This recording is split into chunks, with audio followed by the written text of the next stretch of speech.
Hey guys out there in YouTube land, I hope that everybody's doing well. I'm just here cleaning my filthy grill. But I just had a thought about adult children.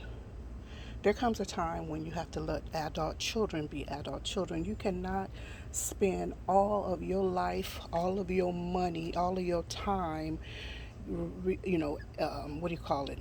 Rescuing them from irresponsible behavior. Now, I'm not saying that we don't help our children, our adult children, out of things when we can or when necessary or when able or whatever, but to spend every time you got you have this child or children that are particularly irresponsible, and every time something comes up, there you are with your wallet out or your checkbook or your credit card, and when are you going to enjoy your life?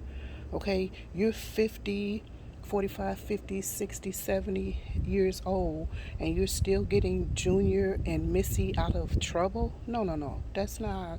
You need to be doing things and enjoying your life. When are you going to enjoy your life? When you're in the grave? Enjoy your life, okay? Because I'm a big a stickler for not wasting. That's one of my, what is this? One of my pet peeves is not pet peeves, but it's one of my core values is not wasting your time, your money, your talent, your resources, your efforts, and your energy. And that is not just for religious matters, but anything in life, because I know in my own life I've wasted lots of time, lots of valuable time, lots of valuable money, efforts, and everything you can, resources, you can name it. I've wasted it, and I don't plan on really doing that anymore. Okay, so I try to be very careful with what I put my hands to and all of that. But I'm just speaking to us who are either empty nesters or have adult children. We must be careful that we do not keep enabling them. They must stand on their own 2 feet. We can't keep running to their aid every single time. Let them figure it out. When are they going to figure it out? They're 40 years old, 30, 40 years old. They're not teenagers. They have to figure this out for themselves. They put themselves in it. They didn't think things through properly, or they just put their hands to anything foolishly. Let them figure it out. And little by little, you aid them where you can, maybe in advice and resources, like point them in the area of, how to get help from this place, that place. But stop spending so much of your time. Go and rest. Go and finish a book. Okay, go and read a book. Go and take a course, a course or a class. Go and attend a workshop or something like that. Go on vacation if you want to. Go and buy yourself a new pair of shoes or a nice perfume or some new towels or new linen, new cookware, whatever. Things that you holding on because so and so gonna need it. Or because they spending up all your money. Don't let that happen to you. And I'm not saying we don't. Again, I say it. Let me preface this again. We help our children where we can, but to enable them and or disable them is wrong. When they are making poor choices and doing foolish things over and over and over and over and over again. I mean, when are you gonna get some rest? When are you gonna get rest? Okay. I see this so many times in people's situations that they're doing this with their children and whatnot, and it's not good. There's these people.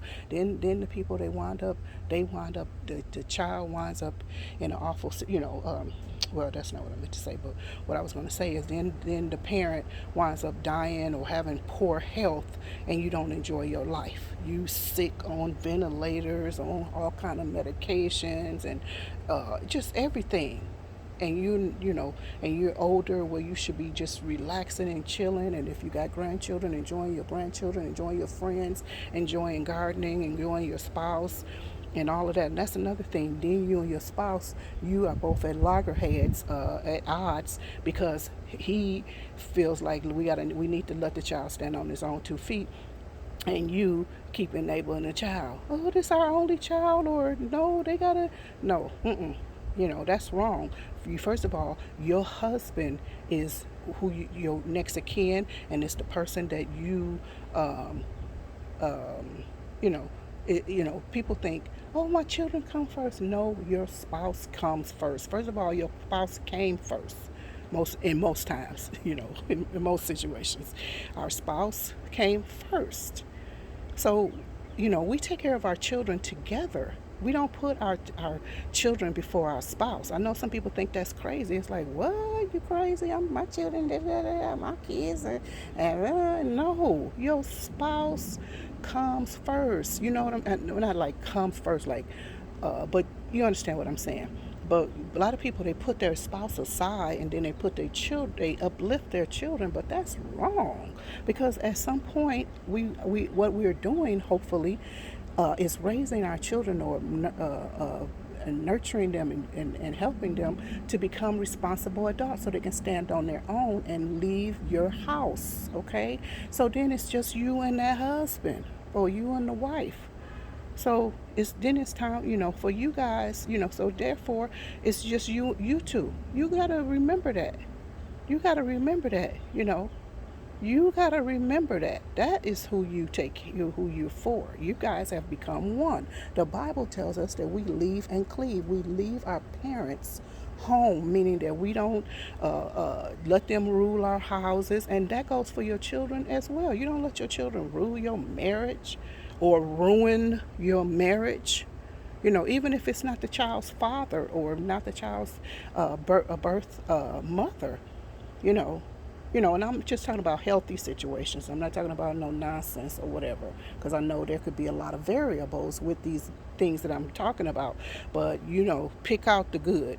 Pick out use wisdom. Bottom line, use wisdom. So anyway, that's all I wanted to share. I hope you guys understand what I'm talking about. So let me get back to what I'm doing here. Bye bye for now. Love you.